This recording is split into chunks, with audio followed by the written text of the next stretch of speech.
Assalamualaikum warahmatullahi wabarakatuh. Waalaikumsalam warahmatullahi wabarakatuh. Alhamdulillahillazi ja'ala 'aidan li'ibadihil mu'minin. Bahwa orang yang menjalankan ibadah Ramadan dengan baik, dalam arti siang dia laksanakan ibadah puasa, sementara dia hidupkan malam-malam Ramadan dengan sholat tarawih, i'tikaf, tadarus Al-Quran dan sebagainya.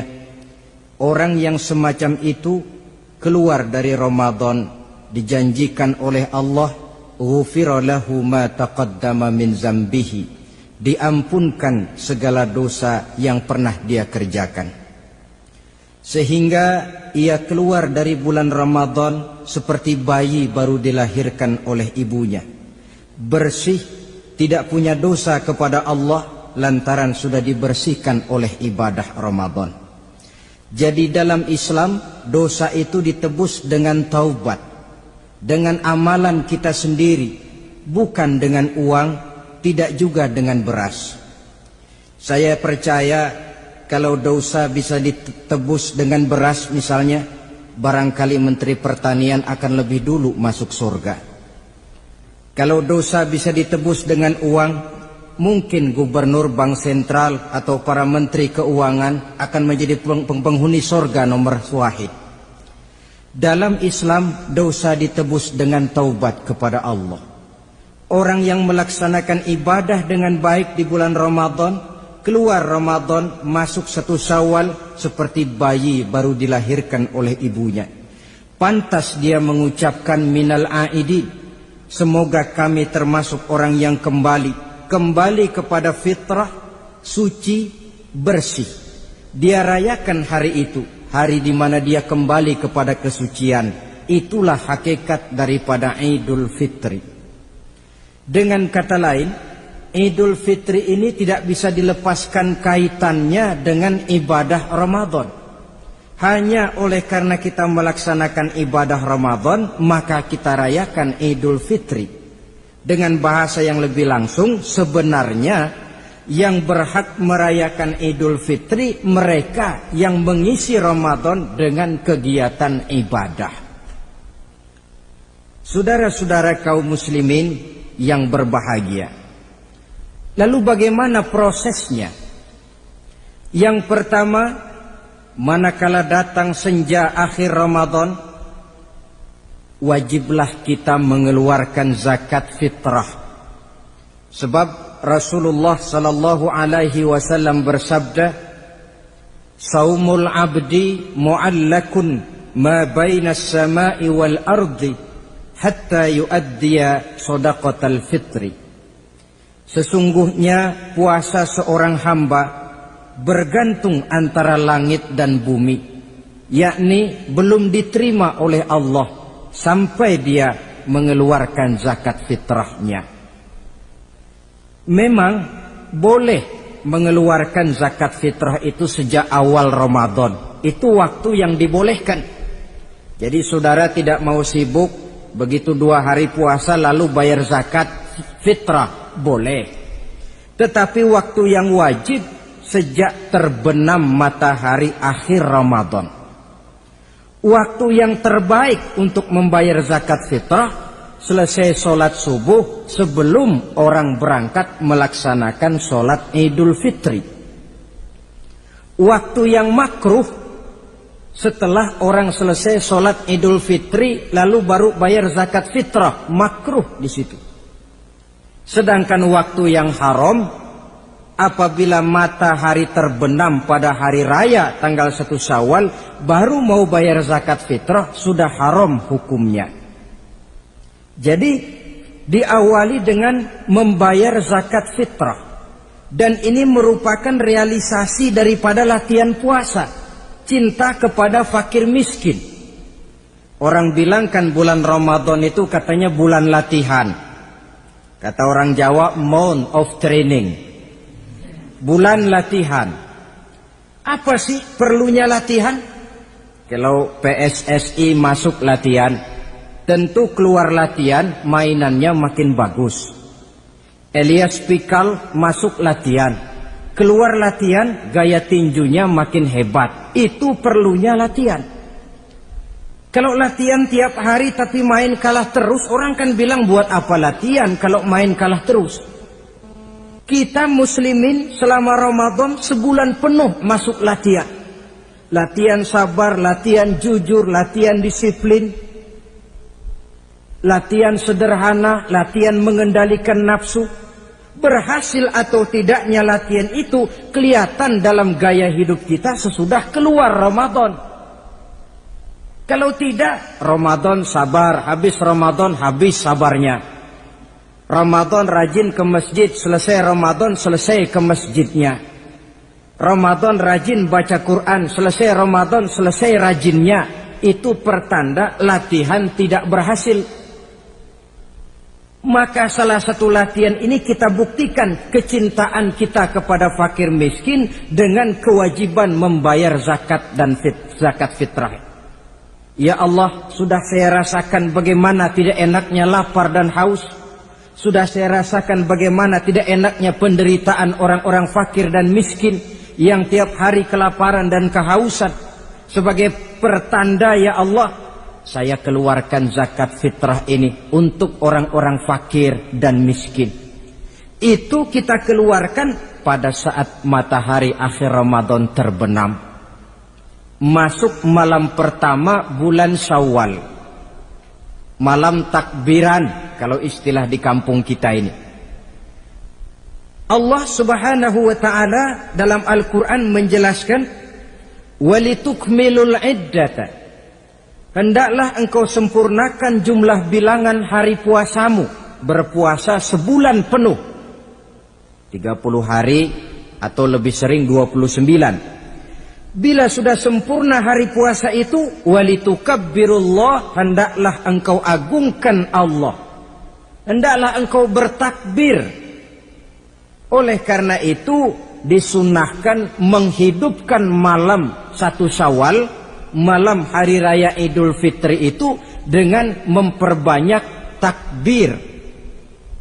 Sejak matahari terbenam selesai sholat maghrib, kita kumandangkanlah kalimat takbir itu dari rumah ke rumah, dari surau ke surau, dari masjid ke masjid, dari kampung ke kampung, pertanda rasa syukur kita yang tiada terhingga kehadirat Allah Subhanahu wa taala, Tuhan yang Maha Esa dan Maha Kuasa. Entah kenapa, bila matahari akhir Ramadan terbenam, datang malam 1 Syawal, berubah perasaan kita. Sedih menjadi gembira, sukar menjadi mudah, hati yang tadinya digenangi air kebencian berubah menjadi hati yang penuh dengan cinta kasih kepada sesama. Kumandang takbir bagi orang-orang yang hidup tinggal di rantau, mengingatkan dia kepada kampung halamannya. Terkenang dia sungai tempat dia mandi, lapangan tempat dia bermain. Oi, kampuang nan jauh di mato katanya. Sehingga orang-orang yang tinggal di tanah rantau diusahakannya benar supaya bisa berlebaran pulang mudik katanya, nak berkumpul dengan sanak keluarganya supaya lebih mudah bersilaturahmi sambil mengenang masa-masa lalu di kampung halaman. Jadi setelah zakat fitrah kita tunaikan, sambutlah malam Idul Fitri itu dengan memperbanyak takbir. Ini disunahkan. Menghidupkan malam lebaran dengan memperbanyak takbir. Bukan memperbanyak bakar petasan. Itu kan pekerjaan mubazir. Dan mubazir itu jelas perbuatan setan. Ada yang bilang katanya bakar petasan itu nambah syiar. Syiar macam mana datang dari petasan? Sebagian lagi berjaga-jaga juga, tapi bukan dengan memperbanyak takbir. Bergadang-gadang di pinggir jalan, ngebut dengan kendaraan aneka warna. Tidak itu yang diajarkan agama. Berkumpul kita di surau, berkumpul kita di masjid, paling kurang berkumpul di rumah dengan keluarga. Ramai-ramailah kita bertakbir, memanjatkan puji dan syukur kepada Allah. Ya Allah, kalau tidak lantaran petunjukmu, Sulit rasanya melaksanakan perjuangan yang berat sebulan penuh ini. Melatih diri, membina takwa, mengharap ridho. Dengan lapar, melilit perut, dengan haus, mencekik kerongkongan. Bersyukur kami kepadamu ya Allah. Dan sebagai pertanda kami kumandangkan kalimat takbir, memuji keagungan dan kebesaranmu. Allahu Akbar, Allahu Akbar, Allahu Akbar, walillahil hamd. Saudara-saudara kaum muslimin rahimakumullah. Di dalam satu hadis dari Ubadah bin Samit diriwayatkan oleh Imam Tabrani, bersabda Rasulullah sallallahu alaihi wasallam, "Man ahya lailatal fitri lam yamut qalbuhu yauma tamutul qulubi." Barang siapa yang menghidupkan malam Idul Fitri, maka hatinya itu tidak akan pernah mati pada saat hati-hati orang lain menjadi mati. Kita yang paling khawatir dalam hidup ini, pada saat hati kita sudah mati selagi jasad masih hidup, menjadilah kita bangkai berjalan dalam pandangan Allah. Badan hidup tapi hati mati, bangkai berjalan dalam pandangan Allah. Jadi ini hakikat merayakan Idul Fitri. Puasa Ramadan sebulan penuh, malamnya ibadah, menunaikan zakat fitrah, lalu malamnya menghidupkan malam dengan takbiran. Yang terjadi kan kita lihat adat yang dibesarkan, ibadat ditinggal. Puasa tidak, taraweh apalagi, lebaran kurang seminggu sudah lebih sibuk dia daripada yang puasa. Ke pasar kayaknya pasar mau dibeli semua. Rumah pun dicat, dikapur, baju diperbarui. Itu kan kulit. Memang lebih bagus kalau kulitnya baik, isinya pun baik. Tapi yang lebih penting daripada sekedar kulit adalah isi. Hakikat merayakan Idul Fitri kembali kepada kesucian. Kita bersih, tidak punya dosa kepada Allah. Itu kita rayakan. Dengan apa?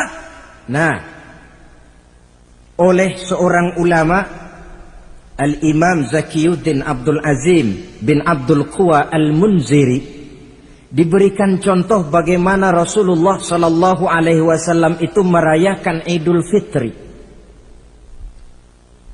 Beliau berkata, yuhibbu sallallahu alaihi wasallam ayyuqabilal 'ida bil bisri was surur. Rasulullah sallallahu alaihi wasallam cinta, senang menyambut Idul Fitri bil bisri was surur, dengan muka gembira dan dengan sikap sukacita. Jadi merayakan Idul Fitri bil bisri was surur, muka menunjukkan kegembiraan. Kenapa gembira? Sudah berhasil berjuang sebulan penuh. Bukan gembira lantaran di rumah banyak dodol, kue, pakaian serba baru, sepatu pun serba baru. Bukan itu yang kita gembira. Gembira lantaran telah berhasil berjuang mengalahkan nafsu, memenuhi perintah Allah, melaksanakan puasa. Gembira lantaran kita kembali suci seperti bayi baru dilahirkan oleh ibunya. Bil bisri, muka menunjukkan kegembiraan, cerah di malam itu sampai di hari lebarannya. Jadi walaupun barangkali oleh karena kesulitan ekonomi tidak terbeli itu baju yang baru, tidak terbeli itu sepatu yang baru, tidak terbeli itu makanan dan kue seperti tetangga, jangan sampai mengurangi kegembiraan kita. Tidak boleh menyambut lebaran itu dengan manyun. Tahu manyun? Mukanya sudah macam asam sama kukusan. Tidak ada menunjukkan sikap kegembiraan. Nabi menghadapi hari itu bil bisri was surur, dengan muka cerah dan dengan sikap gembira. Tapi gembira dalam arti tetap pada jalur kontrol. Lalu apa lagi? Wat taubatu lillahi ta'ala, dengan tetap melaksanakan taubat kepada Allah. Wan nadam 'alal khataya, menyesal terhadap segala kesalahan yang pernah dikerjakan. Itu yang dilakukan baginda Nabi di hari raya. Wa masalihatil khusum, memperbaiki orang-orang yang bermusuhan. wal akhdhi binasiril mazlum, menolong orang-orang yang teraniaya, wasillatil arham, melaksanakan silaturahmi, wal ihsan ilal fuqara, berbuat kebaikan kepada kaum fakir miskin, wa ziyaratil aqarib, menziarahi, mengunjungi kaum kerabat. Itu hakikat di dalam melaksanakan Idul Fitri. Jadi jangan terbalik, sudah merasa baju baru, ini kan lebaran, merdeka. Kalau kemarin Ramadan kita dikekang, tidak boleh begini, tidak boleh begitu, sekarang sudah keluar Ramadan, merdeka. Lalu dirayakannya Idul Fitri dengan bermabuk-mabukan, dengan judi, dengan perbuatan zina. Itu sama saja dengan baju baru habis dicuci sudah diceburin lagi ke dalam comberan. Ini kan ibarat baju masuk Ramadan dicuci sebersih-bersihnya, keluar Ramadan masuk Lebaran tetaplah berusaha menjaga kebersihan itu. Kalau ditinggalkan Ramadan merasa merdeka, melemparkan lagi diri ke lembah dosa, sama saja baju yang sudah putih bersih ditriska bagus-bagus tapi lalu dilemparkan lagi ke dalam comberan. Na'udzubillah min zalik. Saudara-saudara kaum muslimin yang berbahagia, jadi setelah zakat fitrah kita bayar, hidupkan malam Idul Fitri itu dengan mengumandangkan kalimat takbir. Lalu bila datang sholat subuh di pagi hari pertama bulan Syawal, kita laksanakanlah sholat subuh itu berjamaah. Jangan sampai terbalik, saking kepengennya sholat Idul Fitri, subuhnya enggak. Ini kan sama saja kata orang nyari jarum kapak hilang. Tak membela yang sunnah, yang wajib disia-siakan. Sholat Idul Fitri itu sunnah saja hukumnya, sholat subuh wajib. Masakan yang wajib kita tinggalkan, lalu yang sunnah kita kejar-kejar? Terbalik tentunya. Lalu manakala usai kita sholat subuh masih mengumandangkan takbir, bersiap-siaplah kita untuk berangkat menunaikan sholat Idul Fitri. 2 rakaat, lalu diiringi dengan khutbah hari raya Idul Fitri. 2 khutbah seperti khutbah Jumat itu, khutbah pertama dan khutbah kedua. Kalau selesai melaksanakan sholat Idul Fitri, maka kembalilah kita ke rumah dengan suasana gembira. Untuk apa? Untuk berhalal bihalal. Istilahnya untuk berlebaran, saling meminta maaf. Kenapa? Dengan ibadah Ramadan, dosa kita kepada Allah insya Allah bersih. Tapi kan kita tidak cuma berbuat dosa kepada Allah, kita juga berbuat salah kepada sesama manusia. Dosa kepada Allah, taubat langsung kepadanya, sonder pakai calo. Tidak bisa saudara bikin dosa kepada Allah, datang ke rumah saya, Pak inilah saya kasih uang, tolong mintakan taubat saya kepada Allah. Ya tidak bisa. Dosa kepada Allah langsung bertaubat kepadanya. Tapi dosa kepada sesama manusia, Allah belum akan memberikan ampun kalau kita belum minta maaf kepada yang bersangkutan. Ini sulitnya. Kalau saudara dosa meninggalkan sholat, tobat kepada Allah. Tapi kalau dosa kepada sesama manusia, saudara mencuri sendal orang, cara taubatnya bagaimana? Pertama menyesal, kenapa mencuri? Yang kedua berjanji tidak akan mencuri lagi. Yang ketiga meninggalkan perbuatan mencuri. Dan yang keempat, sendal orang pulangin. Tidak bisa saudara mencuri sendal, Tuhan taubat, nggak lagi-lagi nyolong sendal, tapi sendal orang dibekap terus, nggak dipulang-pulangin, ya tidak termasuk taubat itu. Itulah sebabnya selesai sholat Idul Fitri, kita pun meminta maaf. Nah, siapa yang harus lebih utama kita mintakan maaf? Satu riwayat menjelaskan bahwa selesai sholat Idul Fitri, para sahabat mendengar Rasul mengucapkan amin sampai 3 kali. Amin, amin, amin. Heran para sahabat. Ini Rasulullah tidak ada angin, tidak ada hujan. Kenapa amin sampai 3 kali? Mereka pun bertanya, "Ya Rasul, tadi amin sampai 3 kali kenapa?" "Kalian tidak tahu?" "Tidak tahu ya Rasul." "Begini, tadi itu selesai sholat, turun malaikat Jibril kepada saya. Beliau berkata, 'Ya Muhammad, saya hendak berdoa kepada Allah. Maukah kau mengaminkan?' Silahkan Jibril, berdoalah, saya akan mengaminkan." Rasul berdoa, Nabi mengaminkan. Doanya berisi 3 macam permohonan, maka Rasul pun 3 kali mengucapkan amin. Logikanya, kalau sudah malaikat Jibril yang berdoa, lalu Rasul yang mengaminkan, apa iya doanya itu meleset? Apa isi doa malaikat Jibril? Yang pertama doa beliau, "Ya Allah, hari ini 1 Syawal ketika itu, saya mohon kepadamu, janganlah engkau terima puasa dan ibadahnya anak yang durhaka kepada kedua orang tuanya." Rasul di belakang, amin. Anak yang durhaka kepada ibu bapaknya. Ya Ramadan dia puasa di siang hari, malam dia taraweh, dia tadarus Al-Quran. Kalau sudah durhaka kepada ibu bapaknya, ibadahnya didoakan oleh malaikat Jibril, diaminkan oleh Rasul agar tidak diterima oleh Allah Subhanahu wa ta'ala. Sebab itu manakala usai sholat Idul Fitri, pulang kita ke rumah, bersimpuhlah kepada ibu bapak, meminta maafnya, meminta ridhonya.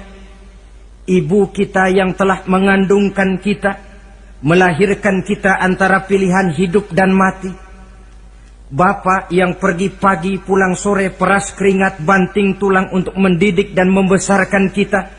Demi setelah kita yang anak ini jadi orang, kadang-kadang lupa kacang akan kulitnya. Bagaimanapun tinggi status sosial seorang anak, bagaimanapun banyak gelar di sandangnya, bagaimanapun kayanya dia, kalau sudah durhaka kepada kedua orang tuanya, alamat hidup tidak akan memperoleh keberkahan.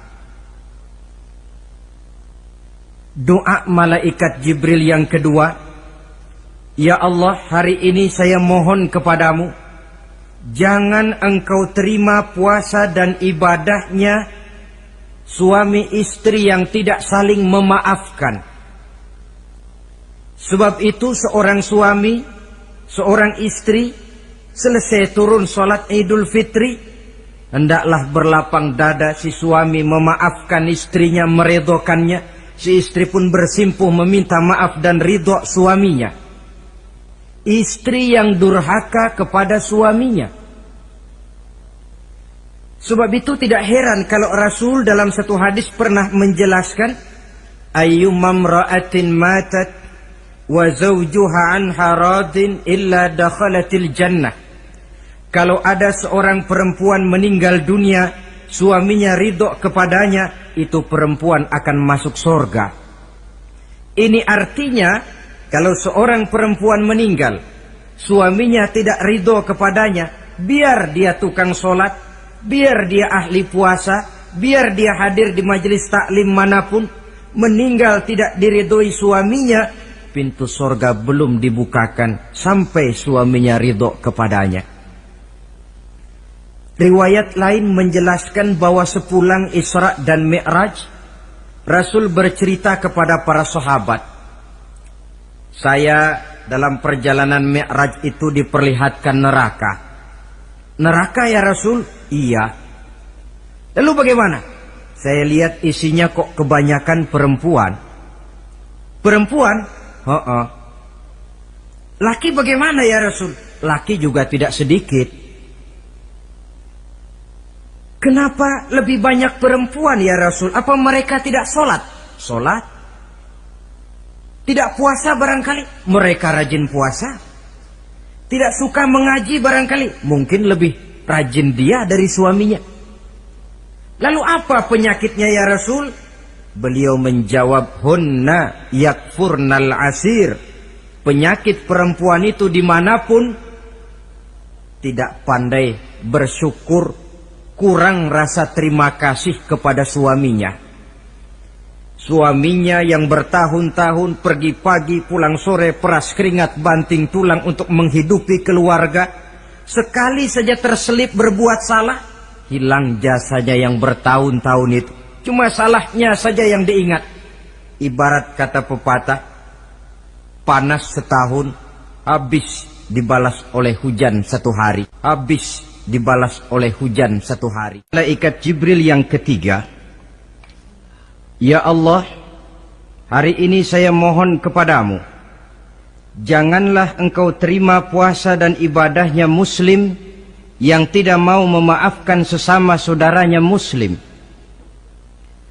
Tugas kita adalah meminta maaf, tetapi memberi maaf lebih mulia, karena memang memberi maaf lebih sulit daripada meminta maaf. Oleh sebab itu momen hari raya Idul Fitri intinya adalah halal bihalal. Bukan lalu merasa merdeka sudah ditinggalkan oleh Ramadan, berbuat sesuka hati, yang laksana baju sudah dibersihkan tapi dibenamkan kembali ke dalam lumpur. Yang kita inginkan agar bersih hubungan kita dengan Allah dan baik juga hubungan kita kepada sesama manusia. Hadis yang kedua, pada suatu hari ketika kumpul dengan para sahabat, Rasul bertanya, "Atadruna manil muflis?" Saudara-saudara, tahu nggak siapa orang bangkrut, orang sial, orang yang tidak beruntung itu siapa? Pertanyaan yang menarik. Jawaban sahabat macam-macam. Ada yang bilang al-muflisu fina man la dirham lahu wala mata'. Ya Rasul, menurut pendapat kami orang yang bangkrut, orang yang sial, yang tidak punya duit dan tidak punya harta. Itu jawab sahabat, dan begitu jawab banyak orang sekarang. Siapa yang banyak uang raja dia, yang tidak punya uang bangkrut dia. Sampai-sampai pepatah orang Arab bilang, innad darahima fil amakini kulliha taksur rijala mahabatan wa jalala. Uang itu di mana-mana katanya bikin hebat orang yang memilikinya. Coba lihat orang yang tidak punya uang dengan yang punya uang, jangan gaya hidupnya, gaya jalannya saja lain. Coba orang kerja itu hari Kamis sama hari Sabtu lain jalannya. Hari Kamis loyo, lesu, manyun. Tapi kalau sudah hari Sabtu gagah bukan main. Kenapa? Ada uang di kantongnya. Wahia lisanun liman arada fasahatan. Uang adalah lidah yang paling fasih untuk bicara. Bicara lidah macet, coba uang yang bicara talk share. Wahia silahun liman arada qitalan. Uang juga senjata paling ampuh bagi orang yang mau maju ke medan perang. Tapi apa benar begitu? Rasul menjawab, innal muflisa min ummati, orang yang bangkrut dari golongan umatku. Umatku bukan orang lain, bukan mereka yang tidak punya uang, kata Rasul, bukan mereka yang tidak banyak hartanya. Orang yang bangkrut dari golongan umatku, mayyati yaumal qiyamah bisolatin wa siyamin wa zakatin. Orang yang di hari kiamat nanti datang menghadap Allah dengan membawa pahala solat. Sebab waktu di dunia dia tukang solat. Menghadap Allah dia setor, ya Allah ini pahala solat saya. Solat wajibnya, solat sunnah rawatib nawafilnya. Wasiyamin, pahala puasa juga dia bawa setor kepada Allah. Baik puasa wajib Ramadan, puasa sunnah Senin Kemis, puasa sunnah 6 hari di bulan Syawal. Wa zakatin, pahala zakatnya juga dia bawa menghadap Allah di satu pihak. Cuma sayang kata Allah, wa ya'ti qad syatama haza. Dia juga datang membawa dosa karena pernah mencaci maki orang. Wa qazafa haza, pernah memfitnah orang. Wa akala mala haza, pernah memakan harta orang dengan cara yang batil. Wa syafaka dama haza, mengalirkan darah orang tanpa alasan yang benar. Di satu pihak datang membawa pahala ibadah, di lain pihak datang menyandang dosa kepada manusia. Kalau ini yang terjadi, bagaimana nasib kita? Kata baginda Rasul, maka diambillah dosa orang yang pernah kita fitnah. Untuk apa? Diberikan kita. Sudah enak-enak, ya Allah, ini pahala solat saya. Tahu-tahu datang orang, sebentar ya Allah, orang ini waktu di dunia memang ahli solat, tapi saya tanpa salah pernah difitnah. Sakit hati saya, hancur nama baik saya lantaran ulahnya. Saya menuntut keadilan. Benar, orang ini pernah kau fitnah? Benar ya Allah. Kalau begitu pahala solatmu sini, kasihin orang yang kau fitnah.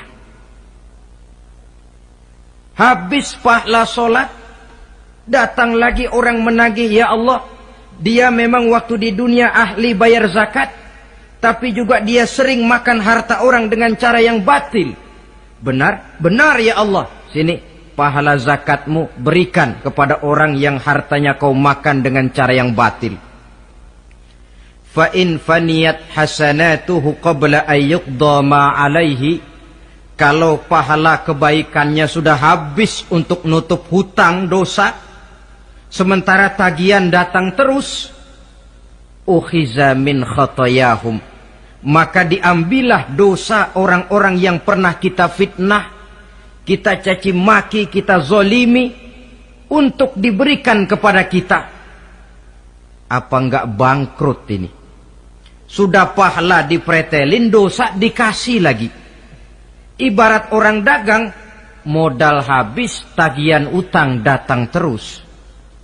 Apa pasalnya ini? Dia cuma baik kepada Allah, solatnya betul, puasanya bagus, zakat dia bayar, tapi kepada sesama manusia dia tukang fitnah, tukang mencaci maki, ahli makan harta orang dengan cara yang batil. Bangkrut nasibnya di akhirat nanti. Maka keliru kalau momen Idul Fitri itu dimanfaatkan untuk sesuatu yang merusak arti kesucian, merusak arti fitrah. Mari kita dengarkan hadis dari Wahab bin Munabbah. Inna iblis alaihi la'nah yasihu fi kulli yaumi idin. Iblis tiap hari raya Idul Fitri teriak-teriak. Akibat teriakannya, laskarnya, bala tentaranya kumpul. Ya Sayyidana, man aghdabuka. Wahai junjungan kami, kata bala tentara iblis ini, kenapa teriak-teriak macam itu? Apa yang bikin Tuhan begitu jengkel? Kasih tahu saja sama kami, biar kami hancurkan siapa yang telah menyakitkan hati Tuhan. Kata iblis, tidak ada yang nyakitin hati saya. Cuma kamu perlu tahu, kata iblis, innallaha qad ghafara li hazihil ummah fi hadzal yaum. Hari ini, hari Idul Fitri, Allah telah mengampunkan dosa umat yang berpuasa. Itu yang nyakitin hati saya. Setengah mati saya menggoda mereka, supaya mereka mabuk, supaya mereka zina, supaya mereka judi, supaya mereka merusak. Mereka puasa di bulan Ramadan, hari ini Allah ampunkan dosa mereka. Apa enggak sakit hati saya? Lalu apa tugas kami Tuhan?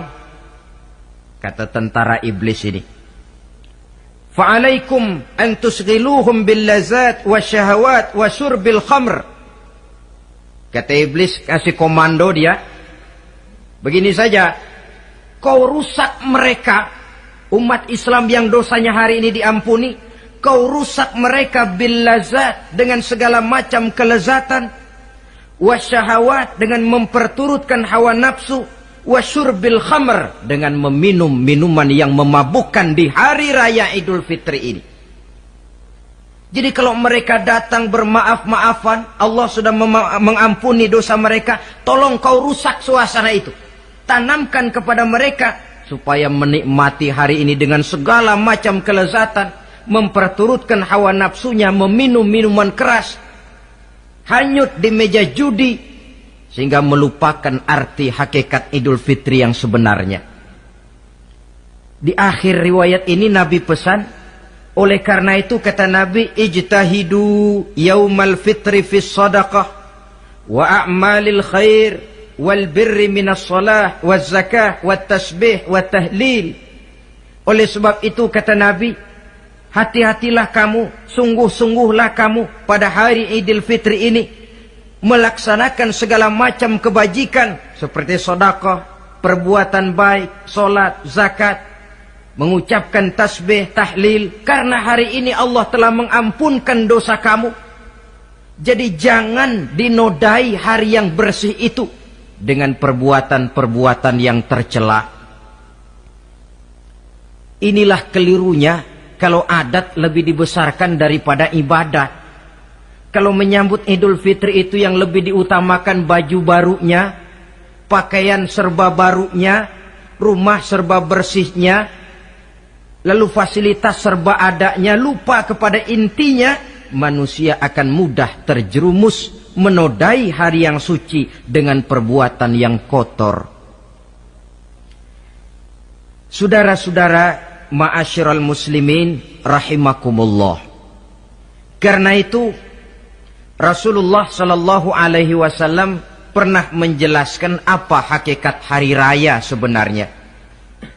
Beliau berkata, lil mu'mini khamsatu a'yad. Orang beriman mempunyai 5 hari raya.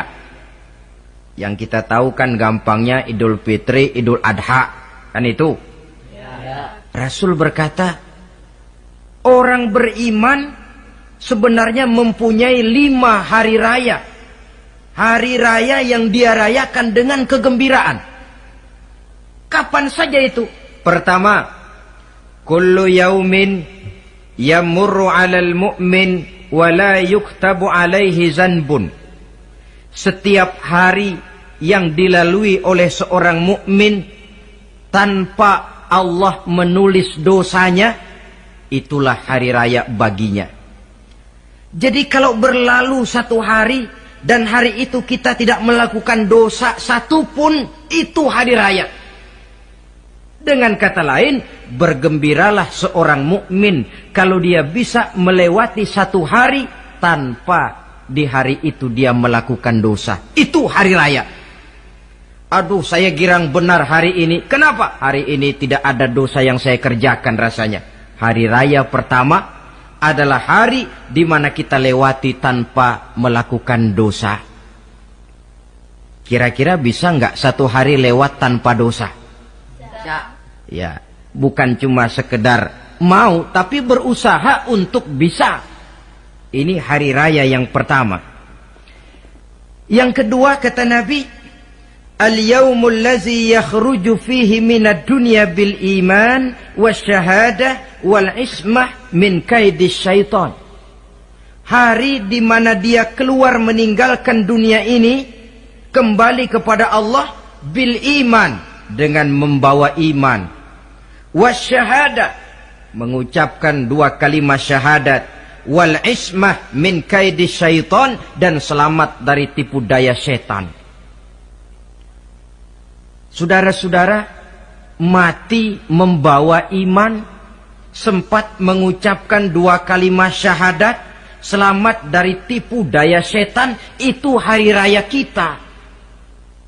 Sebab apa? Yang paling kita khawatir kalau sudah meninggalkan dunia tanpa membawa iman, tidak sempat mengucapkan 2 kalimat syahadat. Nah, supaya kita mati bisa mengucapkan 2 kalimat syahadat, caranya bagaimana? Ya tergantung latihan dan kebiasaan. Orang kepengen kaya mesti latihan kaya. Orang kepengen bisa nyanyi mesti latihan nyanyi. Orang yang dalam hidupnya sering mengucapkan 2 kalimat syahadat, insya Allah di akhir hayatnya pun kalimat itu yang akan diucapkannya. Makanya kalau Allah pesan, la tamutunna illa wa antum muslimun, jangan kamu mati kecuali dalam Islam. Bagaimana supaya kita mati dalam Islam? Hidup ini pun biasakan dalam Islam. Hanya mereka yang membiasakan hidup secara Islam, insya Allah bisa mati dalam lingkungan Islam. Ini hari raya yang kedua. Yang ketiga, al-yaumul lazi yujawizu fihi sirat wa ya'manu min ahwalil qiyamah. Hari di mana dia lewat di atas sirat dan aman dari huru-hara hari kiamat. Lewat di atas sirat dengan selamat. Itu hari raya yang membawa kegembiraan. Yang keempat, al-yaumul lazi yadkhulu fihi al-jannah wa ya'manu minal jahim. Hari di mana dia masuk ke dalam surga dan aman dari siksaan neraka. Hari raya terakhir, al-yaumul lazi yanzuru fihi ila rabbih. Hari di mana dia bertemu dengan Allah Tuhannya. Itu hari raya terbesar. Masuk surga itu enak. Tapi bertemu Allah jauh lebih enak. Sama saja kita masuk istana negara itu nikmat. Tapi bertemu presiden jauh lebih nikmat. Mungkin begitu masuk istana negara kita heran, kagum melihat lukisan, melihat dekorasi. Tapi begitu bertemu dengan kepala negara, lupa kita dengan indahnya bangunan istana negara. Mungkin ketika masuk surga kita kagum begitu luar biasa kenikmatannya. Ketika bertemu dengan Allah, hilang kenikmatan surga. Tertutup oleh nikmatnya bertemu Allah. Ma'asyiral muslimin rahimakumullah. Nah, lalu ada satu tradisi di negara kita ini yang disebut acara halal bihalal. Di Arab ini tidak ada. Dan memang halal bihalal itu bahasa Arab yang di Arab sendiri tidak terpakai. Halalun bihalalin artinya saling halal menghalalkan. Maksudnya saling maaf memaafkan. Kemarin saudara tanpa salah saya pukul, haram. Kesempatan ini tolong dihalalkan, artinya tolong dimaafkan. Karena kita bertemu seorang-seorang sulit, datang dari rumah ke rumah pun memakan waktu. Biasanya pun orang mengadakan acara kumpul, entah itu organisasi, entah itu kantor, entah itu keluarga besar, kumpul dalam satu acara yang lazimnya mereka sebut dengan halal bihalal. Rangkaiannya tidak terpisahkan dari puasa Ramadan, Idul Fitri, dan halal bihalal. Artinya, karena kita melaksanakan puasa di bulan Ramadan, maka kita rayakan Idul Fitri. Di dalam merayakan Idul Fitri, kita laksanakan acara halal bihalal. Tidak terpisahkan. Tapi rupanya halal bihalal ini sudah jadi milik nasional. Ya kita ikut bersyukur menjadi milik nasional. Tetapi yang paling merasakan nikmatnya tentu mereka yang mengikuti prosesnya sejak semula. Pelaksanaan ibadah puasa, melaksanakan zakat fitrah, menunaikan sholat Idul Fitri, sampai kepada berhalal bihalal. Kemudian satu hadis lagi, Rasulullah sallallahu alaihi wasallam bersabda, "Isnani la yanzurullahu ilaihi ma yaumal qiyamah." Ada dua golongan manusia yang di hari akhirat nanti tidak akan dipandang oleh Allah, tidak akan diopeni oleh Allah.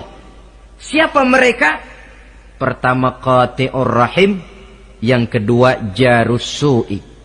Orang yang memutuskan silaturahmi dan tetangga yang jahat dengan tetangganya. Sebagai uraian penutup, saya ingin mengajak kita semua untuk merenungi firman Allah dalam surah Al-A'la ayat 14 sampai dengan ayat 17. Qad aflaha man tazakka wa dzakara isma rabbih fasalla bal tu'thiruna al-hayata ad-dunya wal akhiratu khairu wa abqa. Qad aflaha man tazakka, sungguh telah beruntunglah orang-orang yang membersihkan dirinya. Ada yang mentafsirkan sungguh beruntung orang-orang yang telah menunaikan zakatnya. Sebab apa? Diri, jiwa, ini kan bukan milik kita. Milik Allah. Kita ini cuma hak pakai. Seperti saudara, saudara ini baju saya. Saudara punya hak pakai. Kalau waktu saya ambil baju itu kotor, tentu marah saya sebagai pemiliknya. Tetapi ketika saya ambil baju itu memang bersih, terpelihara dengan baik, senang hati saya. Qad aflaha man tazakka. Sungguh telah beruntung orang-orang yang membersihkan jiwanya. Dia puasa di bulan Ramadan, malamnya dia tarawih, zakat fitrah pun dia bayar. Wa dzakara isma rabbih, lalu dia menyebut nama Tuhannya dengan mengumandangkan takbir, bersahut-sahutan di malam hari raya Idul Fitri itu. Fasalla, lalu dia laksanakan solat Idul Fitri. Lalu apa? Bal tu'sirunal hayatad dunya. Tapi mengapa kamu lebih memilih gemerlapnya dunia? Melupakan inti, melupakan isi dengan mengambil kulit. Merayakan Idul Fitri dengan lupa diri, lupa daratan, bermabuk-mabukan, tenggelam di meja judi, hanyut di lembah zina. Bal tu'sirunal hayatad dunya, kau utamakan megahnya dunia, kau kejar gemerlapnya dunia, kau lupa hakikat Idul Fitri itu. Wal akhiratu khairun wa abqa, padahal akhirat itu lebih baik dan lebih kekal bagi kamu. Dunia yang segala kemampuan yang ada kita kerahkan untuk mengejarnya merupakan kenikmatan yang kalau ketimbang kenikmatan akhirat, berapalah lamanya. Umur orang sekarang paling panjang 80 tahun. Jarang yang sampai 100. Jadi kalau Nabi mengatakan ad-dunya sijnul mu'min wa jannatul kafir, dunia adalah penjara bagi orang mukmin dan surga bagi orang kafir, itu betul. Yang salah kadang-kadang hadis ini digunakan sebagai senjata untuk menghantam orang Islam menjadi lemah. Dunia penjara bagi orang mukmin. Apanya yang dipenjara? Nafsunya. Dalam kehidupan di dunia ini, seorang mukmin tidak bebas memperturutkan hawa nafsunya, dipenjara nafsunya.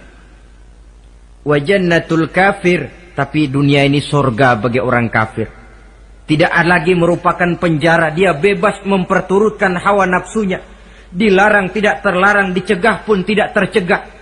Kalau habislah dunia, habislah sudah surganya sampai di situ. Bila datang ajal, selesailah sudah kesenangannya sampai di situ. Saudara-saudara, ma'asyiral muslimin rahimakumullah. Oleh karena itu, janganlah di dalam merayakan Idul Fitri ini kita mengutamakan kulit dengan melepaskan isinya. Hari raya fitrah, hari raya kesucian yang seharusnya dirayakan dalam suasana kesucian, jangan dinodai dengan perbuatan-perbuatan kotor yang akan mengundang dosa di dalam kehidupan kita. Sehingga 1 bulan latihan di dalam Ramadan ini mewarnai kehidupan kita 11 bulan berikutnya. Tanda bahwa latihan berhasil. Keluar Ramadan, gaya hidup kita makin baik. Ada kesinambungan. Jangan cuma Ramadan bisa sabar, selesai Ramadan selesai sabarnya. Ramadan rajin ke masjid, selesai Ramadan selesai rajinnya. Ramadan cinta kepada yatim piatu dan fakir miskin, selesai Ramadan malah kejam kepada yatim dan orang-orang miskin. Latihan tidak akan membawa hasil seperti yang diharapkan. Puncaknya, tercapailah tujuan daripada pelaksanaan ibadah puasa, la'allakum tattaqun, agar dengan pelaksanaan ibadah puasa kamu menjadi manusia yang bertakwa kepada Allah. Bukankah di sini harga dan nilai daripada manusia? Jadi puasa dengan kemampuan mengendalikan diri, dengan kesederhanaan, dengan disiplin, dengan cinta kepada fakir miskin, seluruhnya bertujuan membentuk manusia yang bertakwa. Dan saya yakin bukan suatu kebetulan kalau di dalam GBHN, garis besar haluan negara kita, dirumuskan bahwa tujuan pendidikan di Indonesia membentuk manusia yang bertakwa kepada Tuhan yang Maha Esa. Saya yakin itu bukan kebetulan. Saya percaya itu bukan hasil lamunan karena yang duduk di DPR, MPR orang bonafid semua. Tujuan pendidikan, apapun nama pendidikan itu, harus mengarahkan, membawa manusia Indonesia menjadi orang yang bertakwa kepada Tuhan. Dan dalam artian kita, takwa itu tidak lain kemampuan melaksanakan segala yang diperintah Allah dan kesanggupan menjauhi segala yang dilarangnya. Ma'asyiral muslimin rahimakumullah. Karena itu saya ingat benar, orang-orang tua kita itu betul.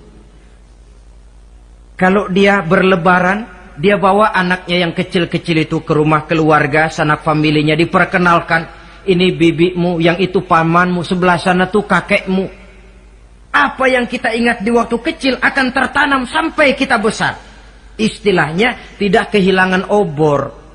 Tahu keluarga, kenal sanak famili. Yang terjadi zaman sekarang, kadang-kadang ipar dengan ipar berkelahi, kemenakan dengan kepenakan bermain hantam. Kenapa? Hilang obor, tidak ada yang memberikan penyuluhan bahwa dia masih keluargamu. Apa latar belakangnya?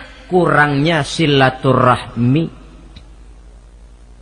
Apalagi remaja sekarang kalau diajak pergi berlebaran kuno keragunan saja ngelihat uak.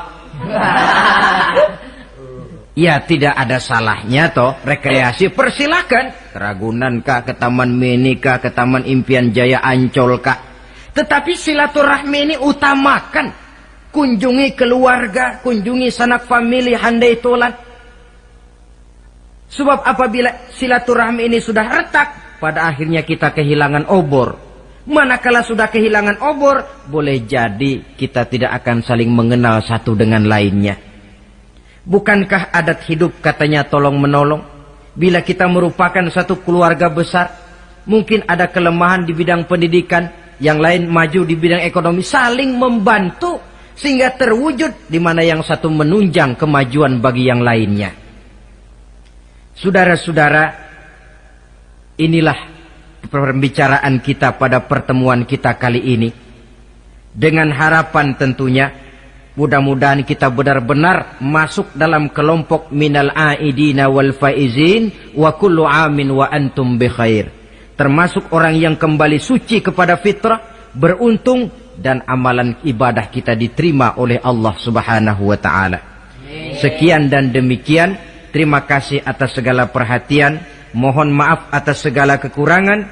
Usikum wa nafsi bitaqwallah. Wassalamualaikum warahmatullahi wabarakatuh.